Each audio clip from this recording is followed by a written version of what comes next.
Olá, meus irmãos, muito bom dia, na graça e na paz do Senhor Jesus. Mais um dia muito abençoado. Sexta-feira hoje, que bênção, né? Estamos aí então, praticamente a um dia do nosso dia muito especial que a gente está colocando aí, o aniversário do nosso ministério.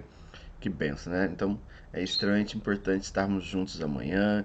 Extremamente hoje você tirar também um tempo de oração por esse culto, tirar um tempo de oração por quem você vai estar convidando. De repente você já fez o contato ontem, se não fez ainda há tempo de fazer hoje, há tempo de fazer amanhã, para convidarmos alguém para estar junto conosco nessa celebração, nesse tempo de adoração, louvando ao Senhor pela vida desse ministério que eu tenho certeza que tem sido bênção na tua vida, tem sido bênção na minha vida, né? Acordar todo dia pela manhã e a primeira atitude minha é poder vir aqui e gravar para os irmãos e realmente também ouvir da palavra do Senhor, ouvir daquilo que Deus tem sido muito especial em nome de Deus. Então nós precisamos celebrar isso, não é verdade? Estamos então hoje no capítulo 27 de Números e o capítulo 27 começa com uma situação diferente, onde as filhas, né, como é que diz o nome do rapaz aqui? Opa, só para a gente entender um pouquinho, vai dizer que as filhas de Zelofeade, né, o pai até então morreu, não deixou filhos, né, só tinha as suas filhas, né, as suas 4 filhas, vamos contar aqui, né, Macla, Noa, Oclã, Milca e Tissa, 5 filhas. E é interessante que essas filhas vão até Moisés e num contexto de murmuração, num contexto onde quando o povo tinha algum problema, tinha algumas dificuldades, eles murmuravam, eles reclamavam tanto contra Deus, contra Moisés e contra Arão. Arão aqui já não era mais vivo. Eles reclamam. Essas mulheres, pelo contrário, elas vão para conversar, para realmente pedir uma direção, para pedir um conselho diante de toda aquela situação, para fazer um pedido. E aí é onde a história fica interessante, porque as mulheres naquela época já não tinham voz, não tinha muito o que fazer, elas não tinham direito, tanto que a gente se percebe que nos 2 censos que tem, as mulheres não são contadas os homens em nível de guerra, ou idade de guerra. Então, o texto é interessante porque, independente daquilo que Moisés pensava, independente de repente de uma cultura que Moisés podia ter aprendido, quando chega essa questão diante dele, quando chega essa situação para ele, dessas mulheres, dessas filhas, que agora são filhas que não têm pai, são filhas que não têm nenhum irmão, né? São irmãs que não têm nenhum irmão, não tem quem fale por elas, não tem quem as defenda, não tem quem as ouça. Moisés poderia simplesmente não querer ouvi-las, né? Moisés poderia simplesmente deixar de lado.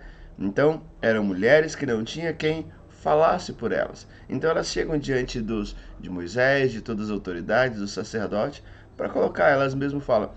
E o que é interessante é que Moisés ele toma uma atitude muito sábia, que ele não toma nenhuma decisão. Primeiro, ele vai consultar o Senhor.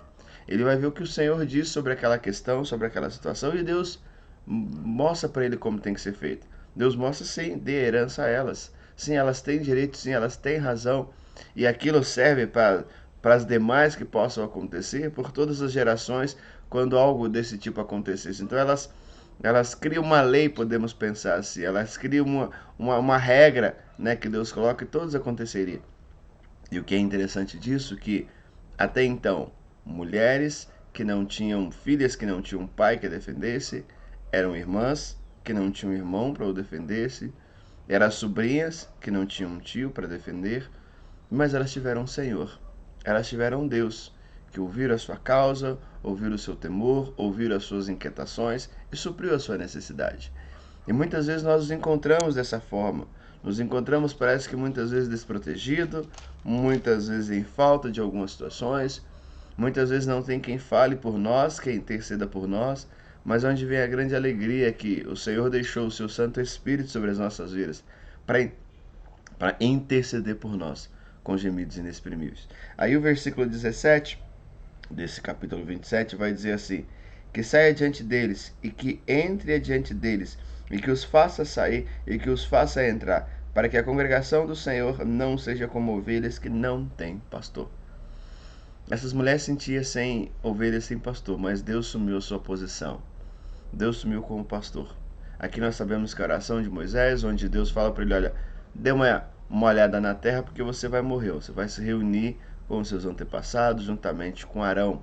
Mas dá uma olhada. E nesse momento Moisés ora para que Deus pudesse também separar, né, um líder e separar Josué. E mais uma vez nós vemos um Deus como pastor, um Deus cuidador, um Deus zeloso, um Deus que sempre entra em provisão para o seu povo, um Deus que sempre entra com sua misericórdia. E é esse Deus, irmãos, é esse Deus que nós servimos. Um Deus que cuida um Deus que cuida, um Deus que se preocupa com as nossas inquietações, um Deus que se preocupa com os nossos problemas. O que nós precisamos ter a prática é de apresentar esses problemas diante dele, é de orar diante do Senhor, é realmente colocar as nossas petições diante do Senhor, e também possamos ter pessoas a qual ore conosco, a qual interceda, né? No culto de quarta-feira temos feito bastante isso, orando uns pelos outros, conhecendo os problemas uns dos outros, conhecendo as dificuldades, e temos a oportunidade de apresentar isso diante do Senhor. Que possamos pensar nisso nessa manhã, nesse dia, com muito carinho e muito cuidado. Deus abençoe a todos em nome de Jesus.